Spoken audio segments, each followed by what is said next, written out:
Excel Techno School, Guruvayanakere, Venur. Admission open now. ನಿನ್ನೆ ರಾತ್ರಿ Madanayakanahalli police station ಹದ್ದಿಯಲ್ಲಿರುವಂಥ ಒಂದು ಜಾಗ ಗೊಂಗಂಡನಹಳ್ಳಿ ದಾಸನಪುರ ಹೋಬಳಿ ಅಂತ ಒಂದು ಜಾಗ ಇದೆ. ಅಲ್ಲಿ ಒಂದು ಮನೆ ಅಲ್ಲಿ ಆಗಿರುವಂಥ ಒಂದು ಈ ಘಟನೆ ಏನು ಅಂತಂದರೆ, 3 ಮನೆಗಳಿರ್ತವೆ. 3 ಮನೆಗಳಲ್ಲಿ 2 ಮತ್ತು 3ನೇ ಮನೆಯಲ್ಲಿ ಆಗಿರುವಂಥ ಇದು ಘಟನೆ. ಅಲ್ಲಿ ಪಶ್ಚಿಮ ಬಂಗಾಳದ ಮೂಲದವರು 2 ಮಹಿಳೆ ಮತ್ತೊಂದು 2 ಜನ ಅಲ್ಲಿ ವಾಸವಾಗಿರ್ತಾರೆ. ರಾತ್ರಿ 9:15ರಿಂದ ಅರೌಂಡ್ 12:30ವರೆಗೆ ಒಂದು ಘಟನೆ.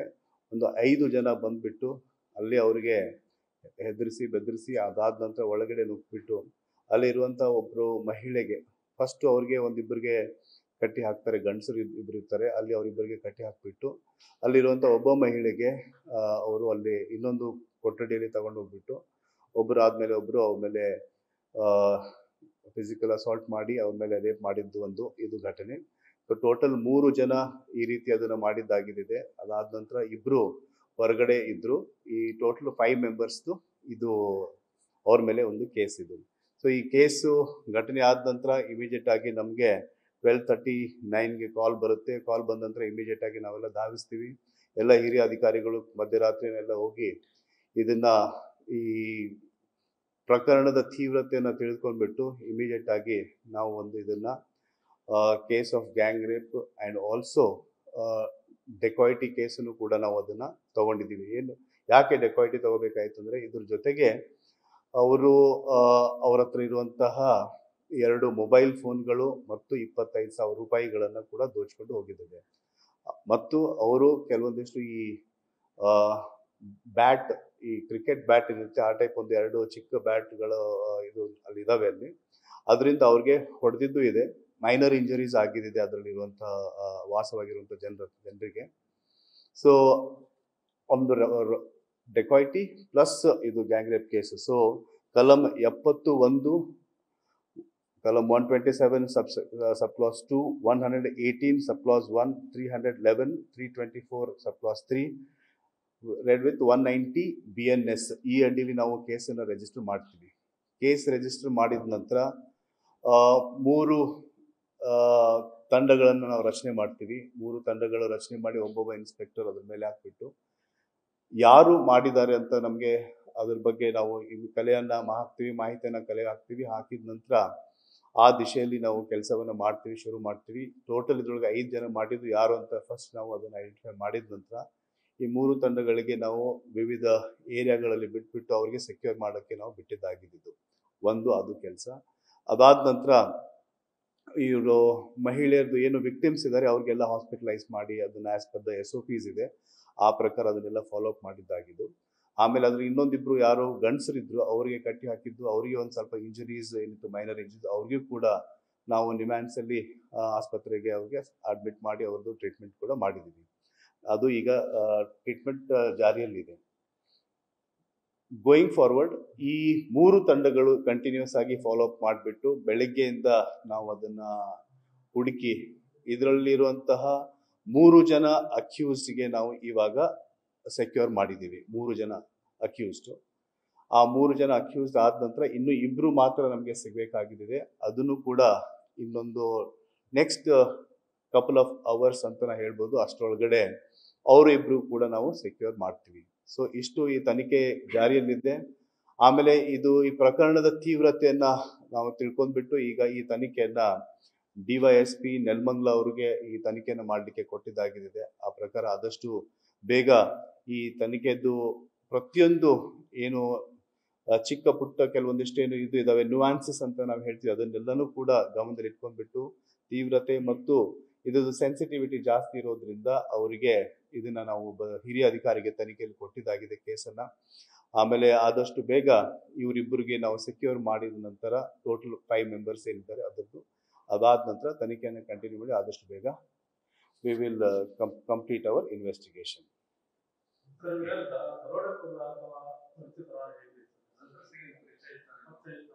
ಅದನ್ನು ನಾವು ಇವಾಗ ಗೊತ್ತಾಯ್ತು.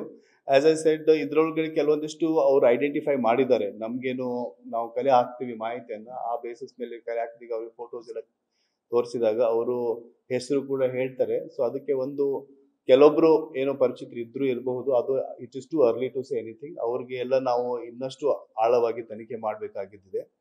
ಅದಕ್ಕೆ ಅದಾದ ನಂತರ ಅವ್ರದ್ದು ಫ್ಯಾಮಿಲಿಯಾರಿಟಿ ಏನಿದೆ, ಅವ್ರು ಎಷ್ಟು ಪರಿಚಿತರಿದ್ದಾರೆ, ಅದನ್ನೆಲ್ಲನೂ ಕೂಡ ನಾವು ನೋಡ್ಬೇಕಾಗಿದೆ.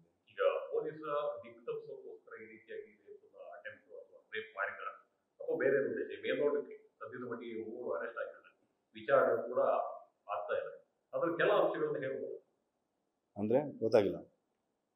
ಈಗ ಈ ಒಂದು ಅತ್ಯಾಚಾರ ಮಾಡಿ ಈಗ ಬೇರೆ ಉದ್ದೇಶಕ್ಕೋಸ್ಕರ ಆರೋಪಿಗಳು ಬಂದಿರ್ತಾರೆ, ಆದ್ರೆ ಪೊಲೀಸರಿಗೆ ಈ ಒಂದು ಉದ್ದೇಶಕ್ಕೋಸ್ಕರ ಮಾಡ್ತಾ ಇಲ್ಲ, ಇನ್ನೊಂದು ಉದ್ದೇಶಕ್ಕೋಸ್ಕರ ನಾನ್ ಮಾಡ್ತೀನಿ ಅಥವಾ ಪೊಲೀಸರ ದಿಕ್ಕನ್ನು ತಪ್ಪಿಸೋಕ್ಕೋಸ್ಕರ ಬೇರೆ ಅಥವಾ ಹೊರಗಡೆಯಿಂದ ಬಂದು ಆ ರೀತಿಯನ್ನು ಇವಾಗ ಇಲ್ಲಿವರೆಗೆ ನಾನು ಬೆಳಿಗ್ಗೆ ಮಧ್ಯರಾತ್ರಿಯಿಂದ ನಾನು ತನಿಖೆನ ಸೂಪರ್ವೈಸ್ ಮಾಡ್ತಾ ಇದ್ದೀನಿ. ಆ ರೀತಿ ನನಗೆ ಅನಿಸ್ತಾ ಇಲ್ಲ. ದಿಕ್ ತಪ್ಪಿಸೋದು ಪ್ರಶ್ನೆ ಏನಿಲ್ವೇ ಇಲ್ಲ. ಇದು ಆಗಿರೋದು ನಿಜ ಇದೆ, ಇದು ಫ್ಯಾಕ್ಟ್ ಇದೆ. ಆ ಪ್ರಕಾರ ನಾವು ಅದನ್ನ ಸೆಕ್ಷನ್ಸ್ ಹಾಕಿದ್ದೀವಿ. ಅದಾದ ನಂತರ ಇವರು ಎಲ್ಲನೂ ಕೂಡ ನಮಗೆ ಎವಿಡೆನ್ಸ್ ಕೂಡ ಇದೆ. ಈ ಪ್ರಕಾರ ನಾವು ಅದನ್ನ ಆ ದಿಶೆಯಲ್ಲಿ ಈ ಕೇಸನ್ನ ತಗೊಂಡು ಹೋಗ್ತಾ ಇದ್ದೀವಿ.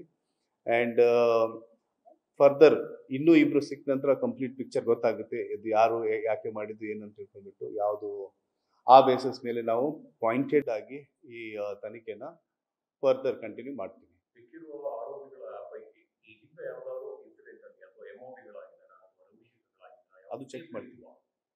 ನೋಡಿ, ಫಸ್ಟ್ ಆಫ್ ಆಲ್ ನಾವು ಕಂಟಿನ್ಯೂಸ್ ಆಗಿ ಇದನ್ನ ಬೆಳಿಗ್ಗೆಯಿಂದ ಏನು ಆಗಿದೆ ಅವಾಗಿಂದ ಇಟ್ಕೊಂಡ್ಬಿಟ್ಟು ನಾವು ಅವ್ರಿಗೆ ಸೆಕ್ಯೂರ್ 3 ಜನಕ್ಕೆ ಸೆಕ್ಯೂರ್ ಮಾಡೋದು ಒಂದು ಟಾಸ್ಕ್ ಇದೆ. ಆ ಪ್ರಕಾರ ನಾವು ಮಾಡಿದ್ದೀವಿ. ಅದು ಸಿಕ್ಕ ನಂತರ ಅವರಿಗೆ ನಾವು ಇನ್ನಷ್ಟು ಆಳವಾಗಿ ನಾವು ಇಂಟ್ರೋಗೇಷನ್ ಮಾಡಬೇಕಾಗಿದೆ. ಆ ಪ್ರಕಾರ further as I said DYSP rank officer ನಾವು ಇನ್ವೆಸ್ಟಿಗೇಷನ್ ಮಾಡ್ತಾ ಇದ್ದಾರೆ. ಆ ಪ್ರಕಾರ ನಾವು ಎಕ್ಸಾಕ್ಟ್ ಅವ್ರದ್ದು ಏನು ಬ್ಯಾಕ್ ಗ್ರೌಂಡ್ ಏನಿದೆ, ಹಿಂದೆ ಅವ್ರು ಏನಾದರೂ ಕೇಸಸ್ ಇದ್ದಾರಾ, ಮತ್ತೇನಾದರೂ ಹ್ಯಾಬಿಚುವಲ್ ಇದ್ದಾರಾ, ಏನಾದರೂ ಪ್ರಾಪರ್ಟಿ ಅಫೆನ್ಸ್ ಇದ್ದಾರಾ, ಅದನ್ನು ಕೂಡ ನಾವು ಡೆಫಿನೆಟ್ಲಿ ಆ ಆ್ಯಂಗಲ್ ಅಲ್ಲಿ ಕೂಡ ನಾವು ಅವ್ರಿಗೆ ಎಕ್ಸಾಮಿನ್ ಮಾಡ್ತೀವಿ. ನೆಕ್ಸ್ಟ್ ಓಕೆ, ಅದು ಈಗ ಇಮಿಡಿಯೇಟ್ ಇಲ್ಲ, ಕೊಡ್ತೀನಿ, ಆಮೇಲೆ ಕೊಡ್ತೀನಿ. ಇದು ಮುಗಿಲಿ.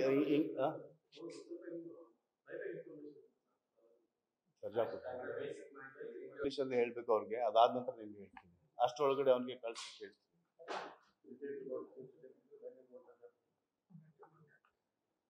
Just 1 second, let everybody settle.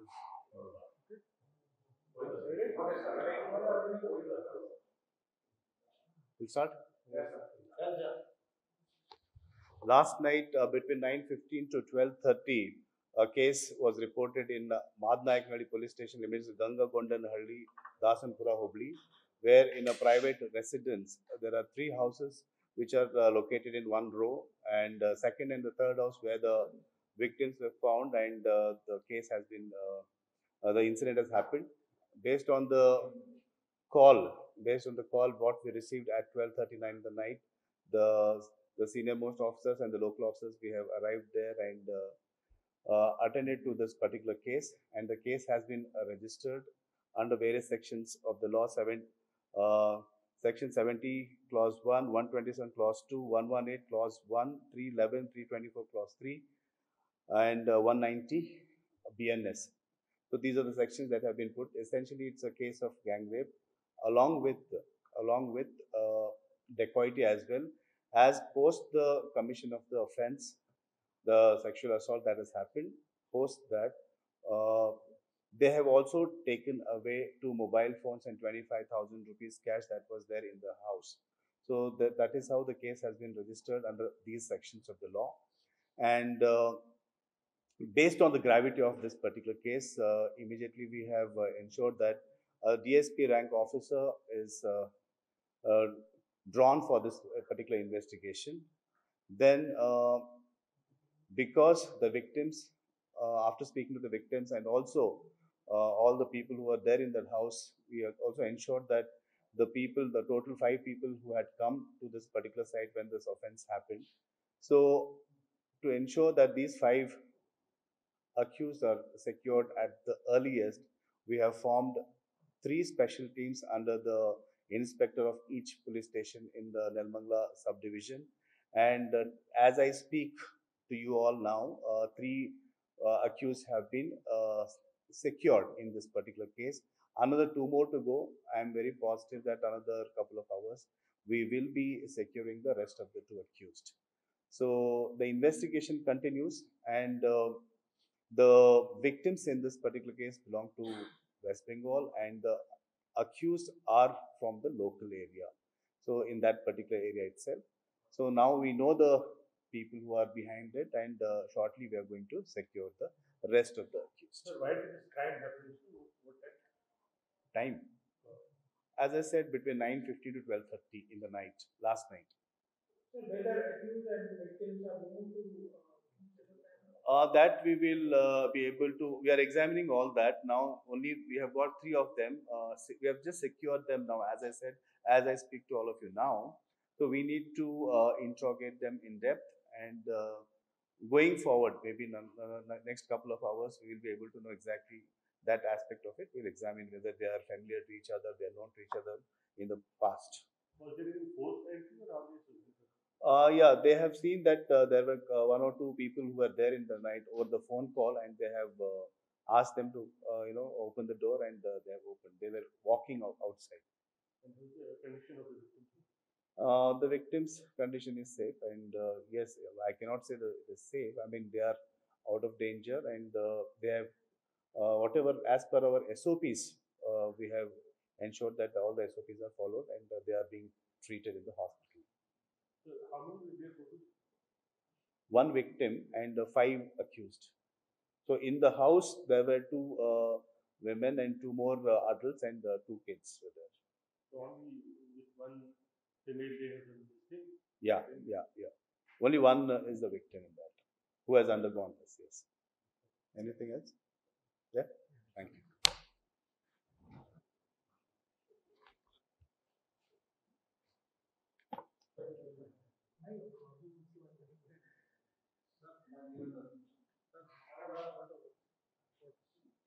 ಏನ್ ಕೊಡು ನನ್ನ